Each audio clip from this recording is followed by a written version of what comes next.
నమస్తే. భగవద్గీతలో 6వ అధ్యాయం ఆత్మ సంయమ యోగంలో 16వ శ్లోకము. నాత్యశ్నతస్తు యోగోస్తి నచైకాంతమనశ్నతః నచాతి స్వప్నశీలస్య జాగ్రతో నైవ చార్జున. సో భగవానుడు అర్జునుడికి ధ్యాన యోగంలో ఎక్సెల్ అవ్వమని చెప్తున్నారు. దానికి కావాల్సిన బేసిక్స్ చెప్పారు.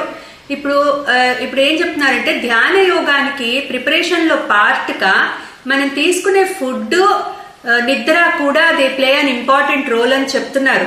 సో నాత్యశ్నతస్తు యోగోస్తి నచైకాంత మనశ్నత. అశ్నత అంటే తినడము. ఎవరైతే మరీ ఎక్కువ తింటారో నాత్యశ్నతస్తు యోగోస్తి నచైకాంత మనశ్నత. సో ఎవరైతే ఎక్కువ తింటారో అట్లాగే ఎవరైతే మరీ తక్కువ తింటారో వాళ్ళకి ఈ యోగము సిద్ధించదు, ధ్యాన యోగము సిద్ధించదు. యోగ అస్తి అంటున్నారు, అంటే అటువంటి వాళ్ళకి యోగం సిద్ధించదు. అట్లాగే నచాతి స్వప్నశీలస్య జాగ్రత్తో నైవ చార్జున. ఎవరైతే మరీ ఎక్కువ నిద్రపోతారో అట్లాగే ఎవరైతే మరీ ఎక్కువసేపు మేలుకుని ఉంటారో వాళ్ళకు కూడా ఈ యోగం సిద్ధించదు అని చెప్తున్నారు. అంటే నిద్ర, ఆహారాలు మన యోగాభ్యాసానికి చాలా ఇంపార్టెంట్ రోల్ ప్లే చేస్తాయి.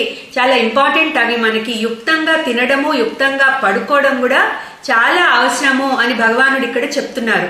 సో నిద్ర, ఆహారాలు కూడా మన లైఫ్ లో అంతే ఇంపార్టెంట్. బట్ మితంగా ఉండాలి. మరి ఎక్కువ ఉండకూడదు, మరి తక్కువ ఉండకూడదు, బ్యాలెన్స్డ్ గా ఉండాలని చెప్తున్నారు. సో దట్ మన మైండ్ ఫ్రీగా ఆపరేట్ అవుతుంది. క్లీం కృష్ణాయ నమః.